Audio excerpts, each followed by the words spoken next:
Country music philosopher and wise man Trace Adkins once said, "This ain't no thinking thing." And well, he was kind of right, at least when it comes to songwriting. So let's talk about it and tick some people off. Welcome to the C.L.I.M.B. This is a show dedicated to helping singers, songwriters, and indie artists like you create leverage in the music business. That's what you're going to need to climb up this ladder here. You have to have proof that you can do it, that you know what you're doing, that people like what you're doing, and that you've had success what you're doing to get those other people to come in. That's how you're going to get the pub deal, the record deal, the management deal, the booking agency. Everything that you want to do to move ahead is going to rely on leverage. That's why we called this the C.L.I.M.B, C.L.I.M.B, creating leverage in the music business. See what we did there? Are you smelling what you're stepping in? Are you picking up what we're putting down?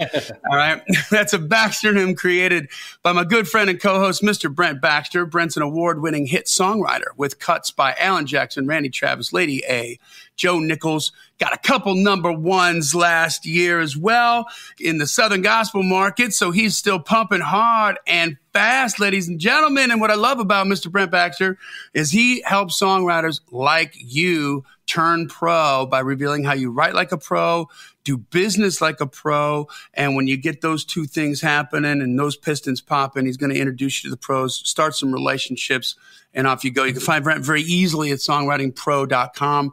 Once again, that's songwritingpro.com.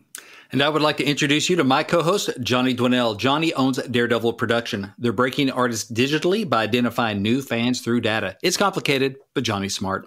If you're an artist looking to increase your streams, blow up your video views, sell more live show tickets, and get discovered by new fans, TV, and music industry pros, then Daredevil Production can help. Daredevil has worked with multi-platinum artists like Colin Ray, Tracy Lawrence, Ty Herndon, and Andy Griggs, just to name a few. You can find Johnny at daredevilproduction.com. That is production singular, no S, and there is no S because there is no other Johnny D. We just couldn't handle it if there were.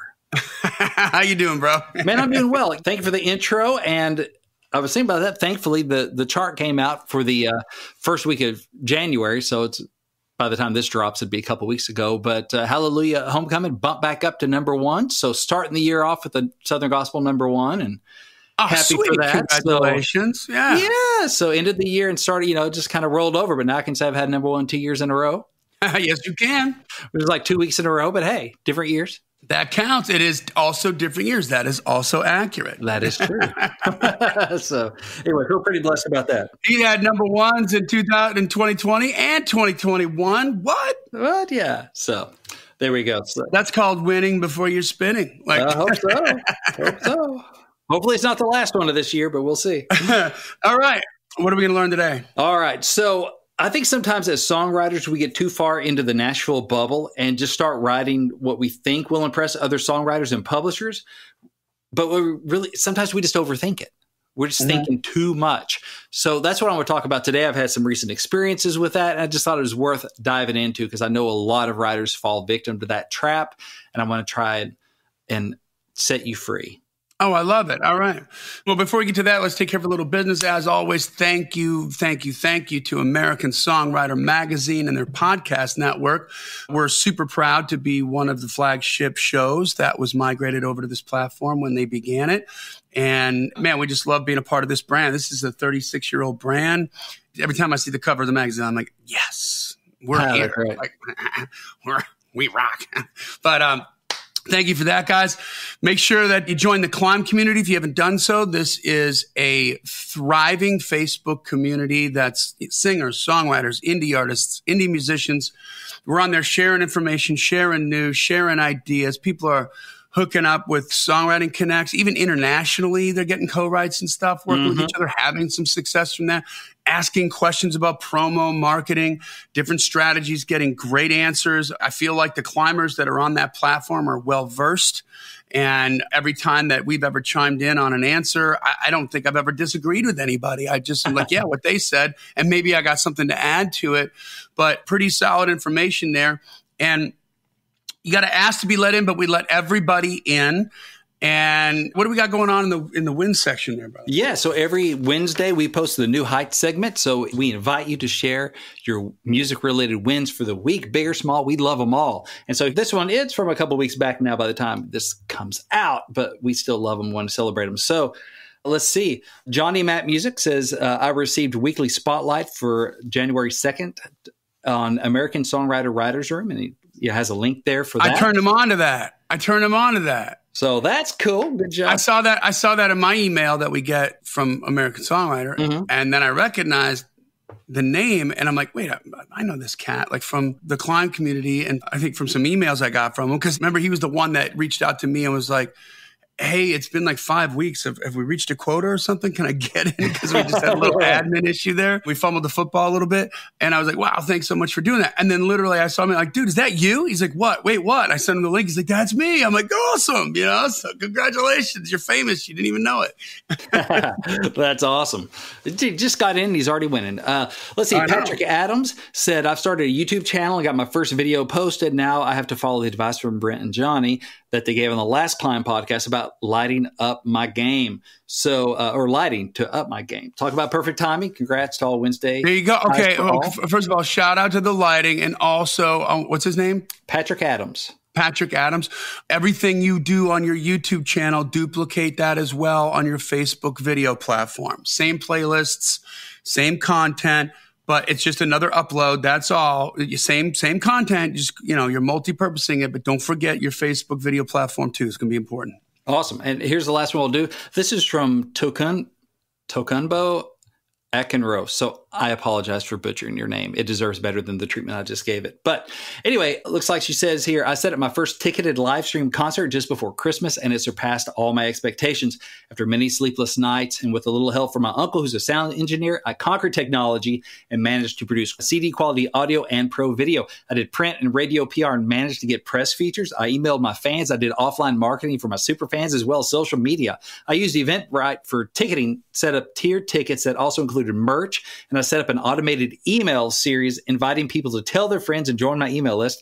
After the concert, I managed to sell additional CDs and vinyl. Financially, it was a huge success and made up for the loss of 4 months worth of concerts. Yeah!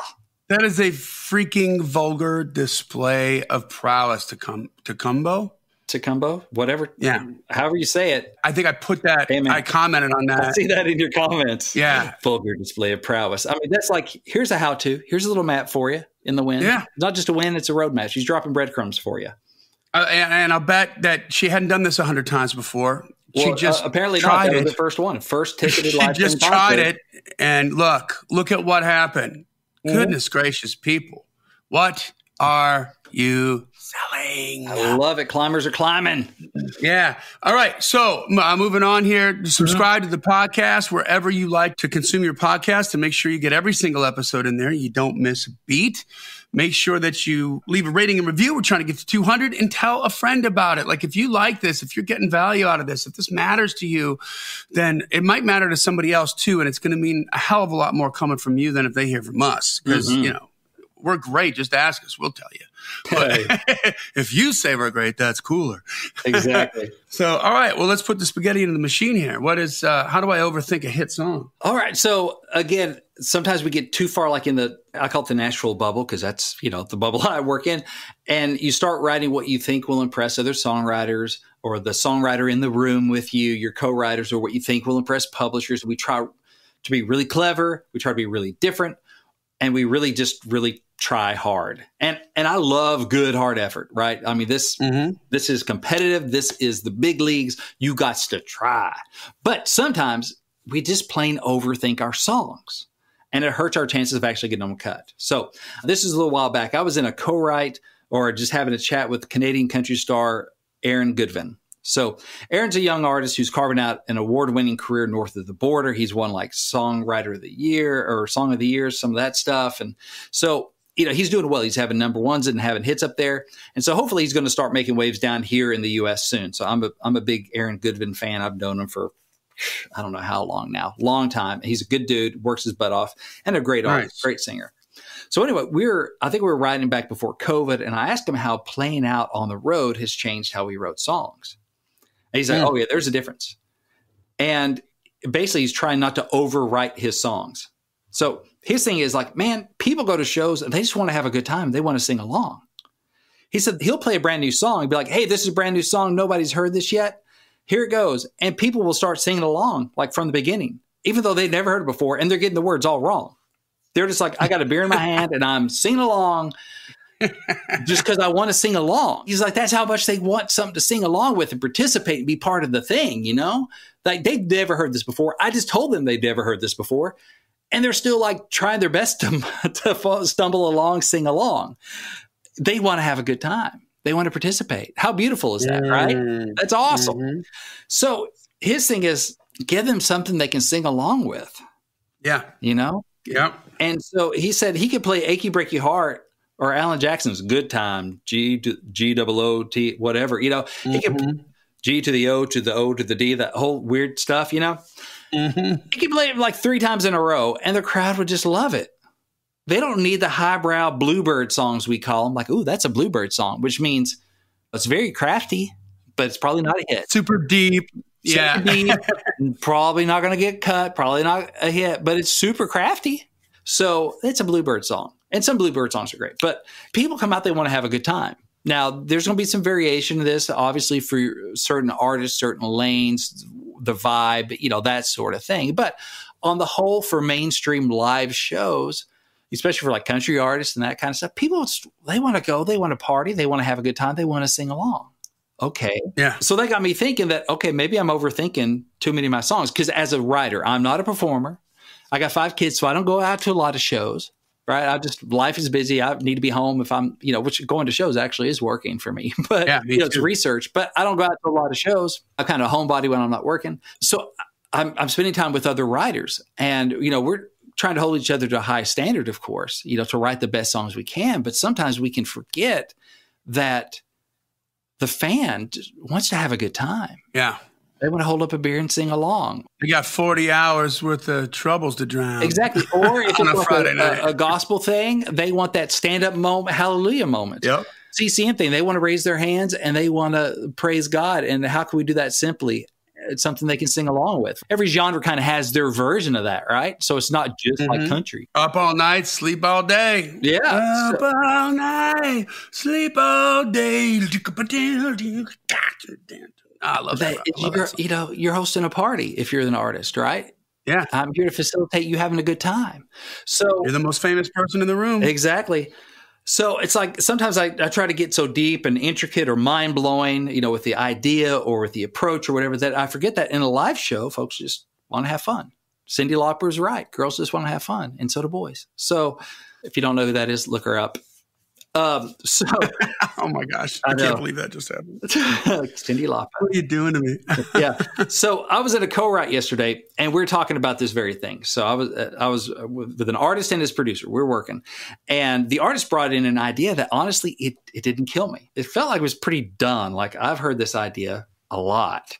So it's definitely not an idea that I would have brought in. I had all these like really, you know, trying to like bluebird ideas. Not bluebird ideas necessarily. Some are like, okay, if you want to go to a deep introspective place, I got a couple ideas for that. Maybe more bluebirdy, but if you want to go there, I got those. I got here's a blue collar anthem. Here's positive love. You know, but they're all like, you probably have never heard these titles before. And these could be anthems and, you know, this, that kind of stuff. Just really trying to aim to bring compelling ideas in. And so his idea wasn't mind-blowing or really super original or any of that stuff. So it's nothing I would have brought in. But it was one that he thought would connect to his fans. He's like, a simple love song, right? With no big tricks or gizmos or whatever. He's like, just give me, because he's a singer. He's like, I just need a melody I can kill and just say the simple thing. Yeah. So we've heard before, but it's going to be his version of it, with him singing the crap out of it. And he knows his fans would love it. Why? Because he did a show recently, and we're kind of talking about the Kmart crowd, because there's a song that he played that he and I had written that is very much just kind of blue collar. It's not highbrow, you know, it's just very much country blue collar. And it's a different idea, but it's a love song, but it's framed in a different way, but yet still very kind of like blue collar, whatever. And the people ate it up. They're like, is that on your record? I know 5 people who would buy that, you know, because it just spoke to them. But it's not like people are like, oh my gosh, that's that house that built me, right? Yeah. But it connects to his fans. He sent me a video of it, and people were like, woo, you know, and the first time they'd heard the song. He's like, more of that, but like a different thing. Let's do this different kind of love song that I can sing, because he's talking about how And we all know them. Like these songs on the radio, you're like, how is that a hit again? Like there got to be 1,000 of these floating around Music Row, but that's his version of it. And the producer in the room tells the story of, he was writing with this other hit writer years ago. So like early in his career. So this guy's had a bunch of hits, and they're working on an idea that felt had been done several times before. And he brought it up like, man, this idea's kind of been done a bunch. You know, this kind of thought behind a song, it's kind of been done a bunch. You know what that hit writer said? I see what's happening. Like you guys are already overthinking it. Yeah. You know what the hit writer said? What? Yeah, but the 18-year-olds haven't heard them yet. Yep. They haven't heard it yet. They haven't heard these songs. Yeah. Like Little Brother wants his own songs. Little Brother doesn't want Big Brother songs. For example, that Luke Combs songs that came out, I guess, last year, I Ain't Going Nowhere. Mm-hmm. When I hear that, I think of Lone Star's I'm Already There. Like, first thing I thought of when I heard that song was like, yeah, I liked it when Lone Star did it. Or actually, you know, like, yeah, Lone Star kind of did that. It feels done. But I looked it up last night. They released that in 2001. There's like 19 years between those songs. Right. Somebody who was born the year that they released is a full-on country music fan right now. Exactly. There are like 18, 19-year-olds who have never heard of Lone Star. That's the Lone Star song. And he's not plagiarizing. He's not stealing their song. No, but it's one of those where you're like, oh, it immediately comparison. Oh yeah, Lone Star kind of did a similar type story song. Yep. He didn't steal their song. There's no copyright kind of thing or anything, but it just evokes that enough where I'd be like, I don't know if I'd write that or bring that in because boy, Lone Star did that and they took it to like, it was a big hit for them and number one. But you know what? Those 18-year-olds, they don't know it. Or even if they did, it's like 19 years ago. You know, like they want their own. And so to them, it's just a Luke Combs song that they love. Can I go off on like a strange tangent here just for a second? Yeah, man. So this past weekend, one of my friends was up from Florida. I used to date her sister back in the day when I was an artist, and she came up and was kind of on the Pro Couch tour. She lived up here for a while and was bartending, and then COVID, you know, kind of kicked her out. Mm-hmm. But she has a bunch of health stuff going on, like braces, and all her doctors are up here now. And so she comes back up for like a week at a time occasionally to, you know, this is a rock chick, right? She's so plugged in. I've known her for 30 years. I love her to death. And I was on like the last stop of her Pro Couch tour, you know, like while she was up here for the week, taking care of all the stuff she needed to take care of. All her stuff's in storage, you know, it's just like she's in this permanent holding pattern for a little bit, like a lot of people. But she knows all the rock people. Mm-hmm. So we have lots of mutual friends in the rock community. And she's like, hey, there's this band coming up to Franklin, and there's supposed to be like this young little cute hair band. She loves the hair bands, you know? And she goes, you know, do you want to go hang out? And I'm like, yeah, I'll go check that out. And her boyfriend flew up because they were getting ready to drive back home. And so we all went there. And dude, straight up, like you couldn't smack the smile off of my face. I'm at this place in Franklin called Dolan's, and I didn't even know it was like a music venue, but there it is. And there's this band, and I'm talking like young bucks, man. I don't know that these kids were all even 21. Okay. Long-haired hairband guys. Yeah. Dude, they're that young. And I'm like, it's so fun. And they were good. And I'm like, this is so fun. And they're doing like, you know, they're doing some of their own stuff, but they're doing boatloads of covers. And I'm talking like straight up hairband, you know, Cherry Pie and Van Halen and they're doing all that stuff. And I'm like, this is so exciting to see this from somebody who's not old and fat with no hair, you know? Because these kids had it all going on. They're doing the Metallica. They're doing Slayer. I mean, it was so cool, dude. And I was like, maybe it's coming back. And it just made me think of that when you were talking about, hey, the 18-year-olds haven't heard it yet. That's true. Yeah. I mean, little brother wants his own song. Little sister wants her own song. So that's going to be her breakup song. That's going to be his first time falling in love song. They're going to be their night moves. It's going to be their version of Friends in Low Places. Yeah. You know, that's the thing when sometimes we overthink it. And we can start going, well, you know, I mean, that's been done. That kind of angle or that kind of thought's been done. I mean, shoot. Earl Thomas Conley did that back in 1982. It's like, well, what? No one knows, you know? So back to the song we were writing yesterday, like, it's our take on an idea that's been done before. We're not stealing anyone's melody or lyric or anything like that. It's a fresh song how many songs are the similar topics, right? Well, hold on. It's also competition. Like, you know what I'm thinking about right now is Penny Lane and Strawberry Fields. Mm-hmm. Weren't those two, like, I think Paul wrote Penny Lane and the Beatles and John wrote Strawberry Fields.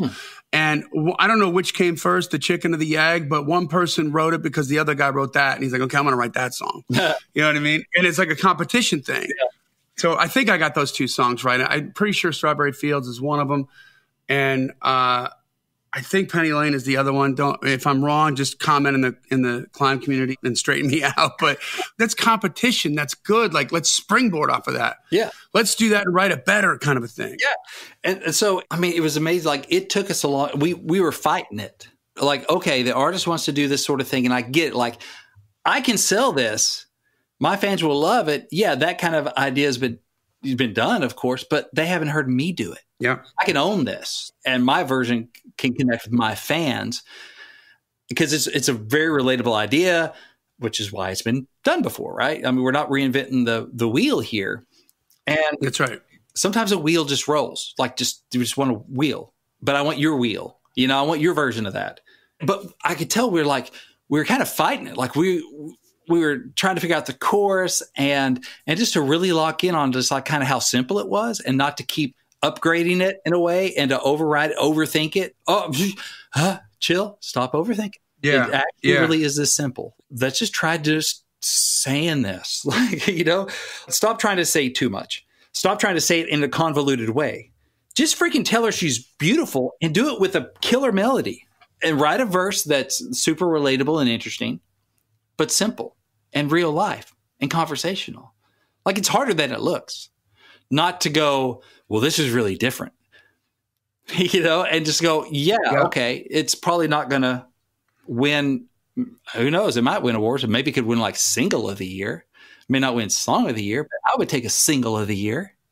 Heck yeah. And listen, there's also intention behind that too. Like, I'm thinking of two stories right now. I'm thinking of the story I heard about Ashley McBryde when she sat down to write Girl Going Nowhere, the day they wrote Girl Going Nowhere. Mm-hmm. With her co-writers, and they sat down, they were just talking about how it was always her dream to sing at the Opry, and that's how that story came. Mm-hmm. And they're like, well, then we need to write the song right now, today, that you're going to sing at the Opry. Yeah. And so then all of a sudden it's all her story about how she got there. Yeah. And then I remember in Kid Gypsy, in my band, when we toured, like, we specifically wrote a song that was like the show closer song. Mm-hmm. This is the big anthem at the end that we're always going to sing at the end. And it became a thing because we thought about that in advance. This will sell. This will go over like crazy. And it'll become this hook that people love about it. They know the show's not over until we sing this song. Yeah. And so that kind of intention, I think it's mixed in there. I'm deviating a little bit from this has kind of been done before, mm-hmm. but in a way that it has. Like, what's your show opener? Yeah. Right? Like, what's that one song? Like, have you written that song purposefully to come out and know this is what we're going to do to get everybody off their seats and mm-hmm. get them going? Yeah. This is the gas in the engine. Here we go. And it's that song. You know, I love that. Like, that's intentional art. And it's about that live show. And if you're playing live or you're trying to write songs for people who are playing live, these are the conversations you need to be having. Oh, for sure. And it's not like we could sound like we're just being mercenary about this, right? Because this conversations we're having, but this conversation happens in rooms. But he had recently put out a song that he's like, this is like the best well-written song that I've been a part of, and it didn't do much. Mm-hmm. He goes, but this other stuff of mine has done well. Like, and the stuff that sounds like honky donk padonka donk is crushing it. Like, so, I mean, there's room on an album. Let's do both. But let's write just a meat and potatoes right down the middle.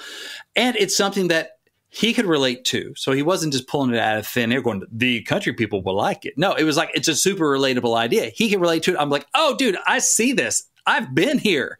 Yeah.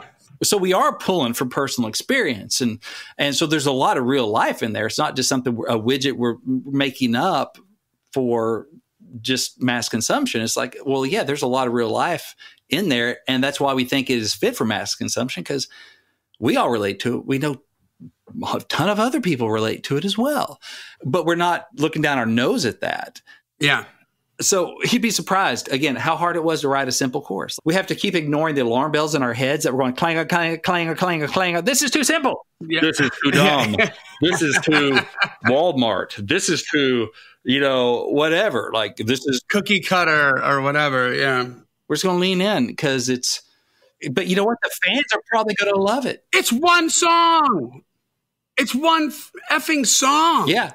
Like, stop spinning around and tying yourself down. Just do it. If it turns out that it sucks, you don't ever have to sing it. Exactly. You know what I mean? Yeah. You don't ever have to sing it. Like, nobody needs to know. You're not going to go to hell for creating something that blows. Right. You're not. So you just go and you write it. And I know I can hear that conversation. Like, you guys are having a much more like sort of highbrow, very sophisticated conversation about it. But how many times have climbers that are listening to this podcast been in a writing room where somebody's really just coming from the snobby, look down your nose point of view of it? Well, that's already been done.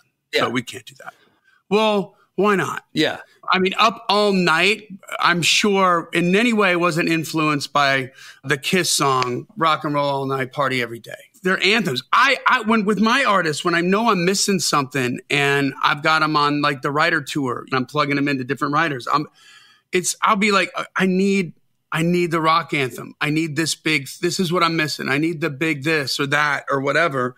This is what I want you to try to write, because I'm looking for that piece aesthetically to put the EP together or the record together. So It's a big piece of the marketing part of it too, which writers and artists don't want to hear about. But you want to have that. You want to have that there. And so, you know what? Just do it. Just write it. If it sucks, who cares? If you don't like it. Chris Stapleton will never sing Honky Tonk Padonky Donk. Ever. Yeah. I don't think you'll ever hear him doing it. But he co-wrote that sumbitch. Well, no, Stapleton did. That was Dallas Davidson, Randy Houser, and... That was Stapleton. No way. That was I'm telling you. I mean, you're probably going to beat me on this. Y'all come to the climb community. And no, it was Jamie Johnson. That's who you think. Oh, Jamie Johnson. That's what I'm thinking of. Okay, another guy that, I mean, is long beard and heck of a singer. Jamie Johnson never going to sing Honky Donk Padonky Donk, right? He's kind of, I put him sort of over in the same Chris Stapleton space. It's much more serious and he's much more of an artiste, let's say. But he wrote that song and not for nothing. Like, here's the other thing. I got a feeling, I don't know where this story's going, Brent, but I got a feeling you guys wrote something killer and this artist loves it. And this is going to be for this artist. Mm-hmm. But those guys wrote Honky Donk Padonky Donk and he'll never sing that, but he damn sure getting paid on it. Oh, he's happy every quarter. Because and it became a big hit for Trace Atkins. Who's that? Trace Atkins. It all comes full circle from the intro, Trace Atkins. Yeah, and so maybe you write this killer song that's totally cookie cutter, that's not your brand, but because you got the hell out of your own way and you did something great, it becomes, that could be like a door opener, could open the whole flood, create the capital you need for your artist stuff. I mean, stay out of your own way. Yeah. And write that song. Just like, can we just write something that is fun to sing and for the crowd would want to sing along with? Yeah. Oh, like, and I go back a ton of times to that Steve Holy single that was out. It was like 1999 or 2000, a long time ago, but it's called Good Morning Beautiful. And I was living in Little Rock and that song went #1. It was a simple ballad. Good morning, beautiful. How was your night? Mine was wonderful with you by my side. And when I open my eyes and see your sweet face, it's a good morning, beautiful day. Right. So it's a sweet ballad love song. And I didn't get it. I was single. I didn't, whatever. So I asked this girl, there's a friend of mine, Heather, why do you get all dreamy-eyed when that song comes on? She goes, because it's what I want to hear. So simple. And you're like, damn. You mean, and that's deceptively simple, right? What I want to hear a guy say that to me. That's super sweet. But as writers, we're all kind of snobs in our own way. To go, because after we wrote this thing, we finally busted through. We got that sucker done, and we're laying down the work tape. And they're like, "What do you think about that?" I was like, that'd be one that I would hear on the radio and go, "I can write stuff better than that." Yeah, but it just went #1. Yeah, I'm like, I can live with that. So it's not even about writing. That's the thing. I Drive Your Truck can be a hit. Thank God. Right? Mm-hmm. The House That Built Me can be a hit. Thank God. I love that. But you know what? So can She Thinks My Tractor's Sexy. Yeah. So can Beer Never Broke My Heart. Yep. Don't think yourself out of a hit. They could happen both places. Your job as a pro songwriter, if that's what you aspire to be, isn't to write great songs. It's to write hit songs. It's to write songs that make money. Yeah. So it's wonderful when your hit songs are also considered great. That's like the pinnacle. That's when you artistically are very proud of what you've done and financially very rewarded. That's the brass ring, right? And when you get one of those great ideas, like a I Drive Your Truck kind of thing or whatever, swing for the freaking fences. Yep. And try to write that song of the year. But don't forget, sometimes just write a hit. Yeah. Like there's nothing wrong with that. You know what? Yeah, this is not meant to be The House That Built Me. Today I'm writing She Thinks My Tractor's Sexy, or I don't know, whatever else. This is Look What the Cat Dragged In from Poison. That's where we're going with this. Yeah, like this is just something that's going to be a banger live that people are going to love. And here we go. I mean, Drink in My Hand for Eric Church is nowhere near Kill a Word or Monsters. I freaking love that song, though. That's great. That was my theme song for a couple of years. You know, it's if you can imagine that. Oh, yeah. It's not highbrow. It's not the art of some of it. Yeah, yeah. Yeah, like there's some like high art, like really well crafted and brilliant. Is Drink in My Hand brilliant? I don't know, but it was a hit and it was great and it's a banger. And you know it kills live. Yep. Yeah. Okay. Well, maybe I don't need to be so snobby. Now, I do have an advantage in this situation. I was writing with the artist and the producer. So this definitely changes the math. Okay. So this artist, he knows his audience. He's been out in front of them night after night for years, and he's the guy to sing it. And he has an idea of what's going to connect to his audience. Now, it still has to get through labels and stuff. This is not the only song he's writing for his project, you know, but it's a shorter path to victory for this one. So I'm honestly not sure if what we wrote yesterday would impress a lot of folks on Music Row, if they're going to go, oh my gosh, this is brilliant. And it probably wouldn't impress a lot of other writers. Again, if I heard somebody else put that on the radio, I'd be like, yeah, that was great. I like it when I've heard it before. You know, I like the other versions of that. Come on, come up with something new as it climbs the charts and makes his fans happy. And that's his version of that for his show. Yeah, but you're judging it, right, like on the demo too. So like because you wrote with the artist and the producer, it's got a higher chance of getting cut. And then sometimes, man, when you cut it and the artist does their thing and all of a sudden it's like, nah, crap, you know, like if anybody else did Honky Donk Padonka Donk, might not have worked. Exactly. Right? It might have been absolute crap, but Trace Atkins put his foot in it and made that work. And his attitude and it's very tongue-in-cheek. It doesn't come off as schmaltzy because it's freaking Trace Atkins. And what is he, like 6'7"? Yeah. What you're not going to tell him to his face, it sucks. So, or actually, you're not going to talk to his belly button and say it sucks as the hammer comes down from above. Yeah. So, because he's a big old dude. And the artist, like, let me have one of those. Like, I want one of those. My love songs do well, but let's really go hard to the paint on this one and just meatball right down the middle and let me sing my butt off. This simple love song that the audience should eat up. Hey, give him the heater. You know, just like, okay, right down the middle. And hey, I got something else to add to that. Think of it as a tool in the toolbox of the artist, right?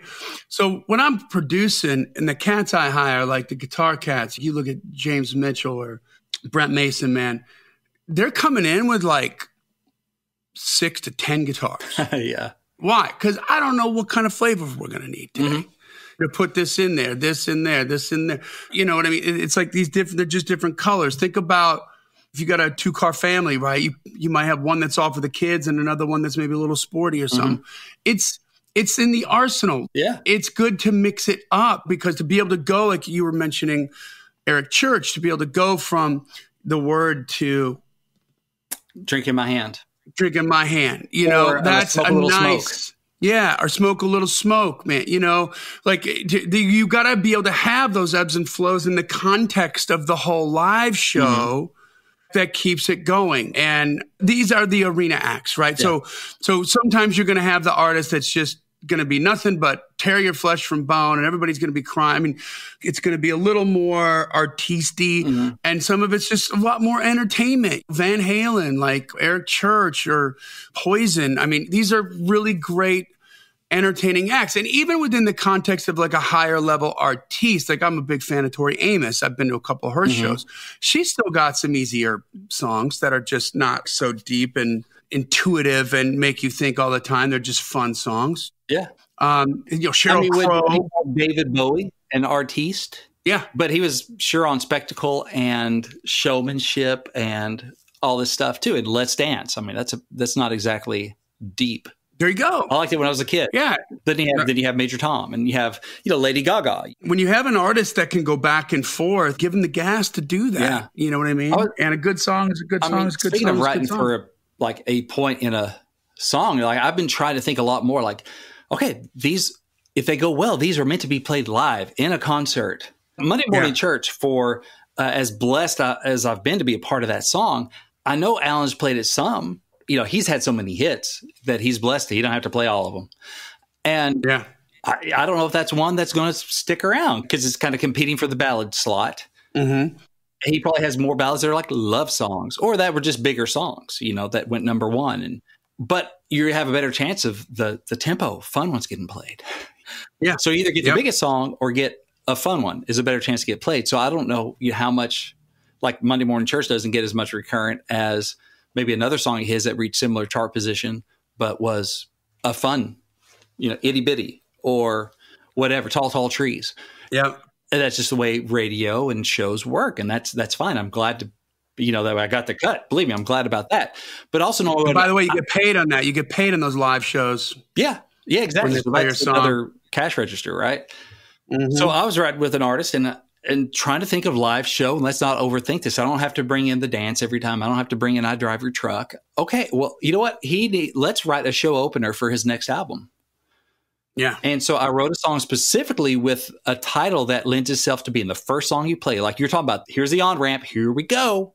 Yep. And it would fit perfect. And that's how I sold. Like, dude, here's your show opener. Here's this idea. Boom. Oh, yeah. Because it's saying we're already having a good time. We're just getting started. It's already awesome, basically. And it could be if you're opening for somebody or if you're the headliner and it's your first song. This is a show opener. This is what this is for. And Kenny Chesney with Here and Now. We've talked about that. We have a podcast episode on that. Like, that as a show opener. Yep. It's like, here we go. Yeah. And so achieving lift. I'm happy to be here. I'm blessed to have you here. Let's rock. Boom. Here we go. Here and Now. Ain't no better place in the world right now than Here and Now. Like, that's a show opener. Yep. I think it was the first song on the record too, of course.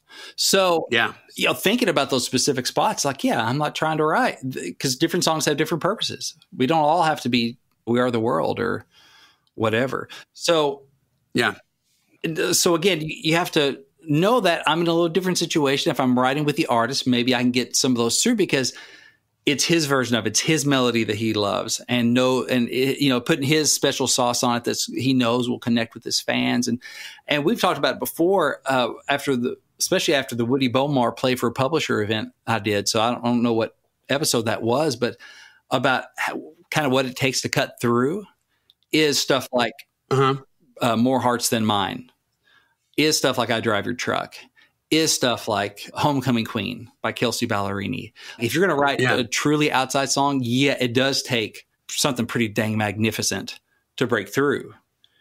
But then when you get on the inside, maybe you can break through with An Achy Breaky Heart.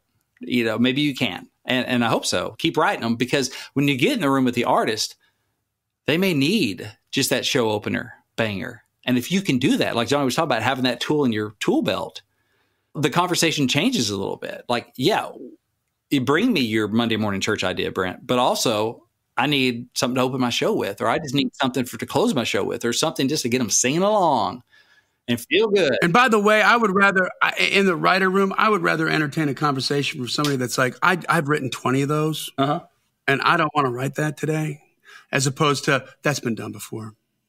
Yeah. And the whole, musician in the back of the room, I can do that. Like, okay, prove it. Yeah. Because an artist still needs their version of that. Yeah. If it's a trope, if it's the kind of like, everyone's got one of those, great. That means it's going to be in demand. Like if you can write somebody's version of that they need to hit some of those buttons. And why does everybody have one like that? Because they work. Because they're timeless ideas and always relevant to people, always identifiable.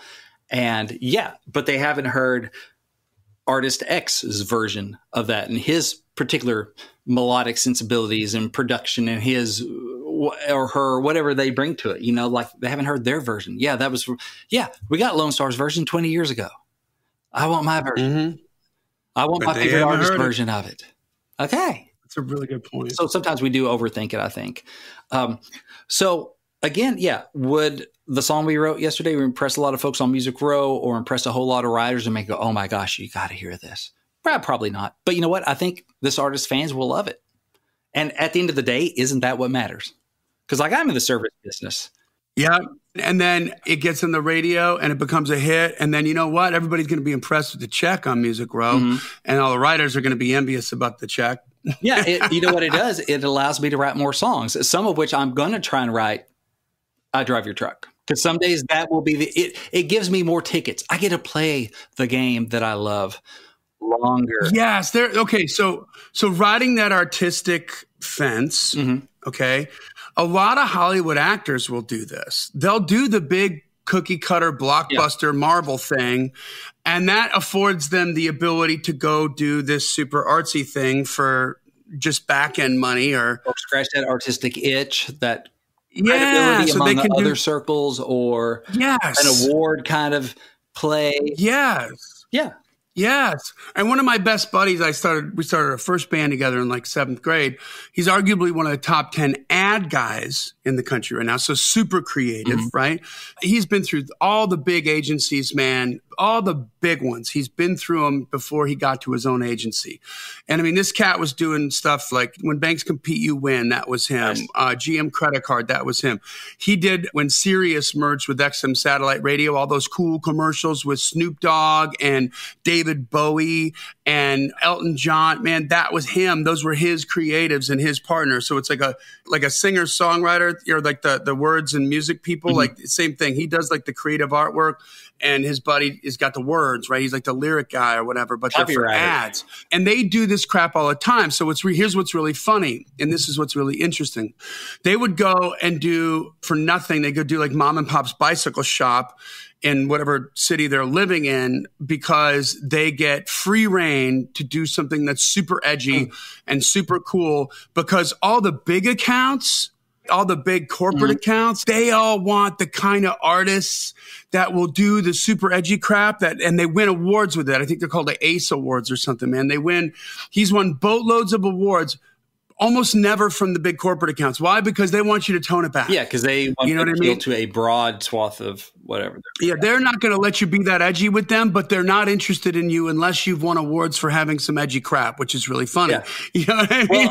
So we talked about this on the podcast before. Sometimes those like amazing I Drive Your Truck songs are in a way like resume songs that hopefully opens a door so you can get in and write a stupid banger that you're not like, wow, that's the best thing I've ever written, but wow, it was a hit. So it allows me to write more stuff. It's a weird thing how that works. Now, I love when my stuff that I feel is really well written and really well crafted. And we tried to craft the crap out of the one yesterday in a certain way. Like we tried to hit a certain target, which was still fun because you're still problem solving. You're still writing a song and you're laughing all the way through it because you're having a good time doing what you love. But we're trying to hit just a different target. Yeah. Yeah. No, I love that. And I think it's funny how that works. I mean, so, also don't be offended when you do write that I Drive My Truck song and that's what gets you in the room. And they're like, okay, now what we're going to do is we're going to sit down and write the next honky donk padonk donk. Yeah. Don't be pissed off. Just shut up and write and flex that muscle and do your thing and get on with your career. Amen. So, yep. So basically don't get so high and mighty with your writing that you forget to just give the listener what they want every now and again.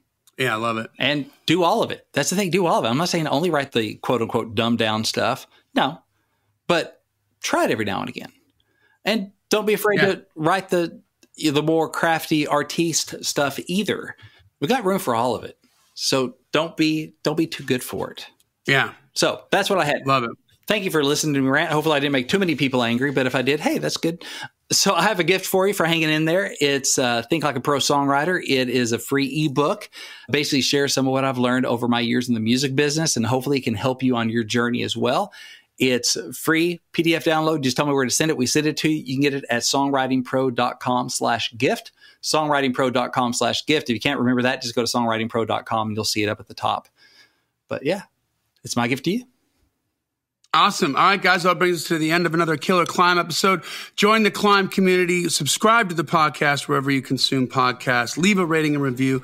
Tell a friend about it. This podcast exists because we want you to win, so keep on climbing. And we'll see you at the top. Bop.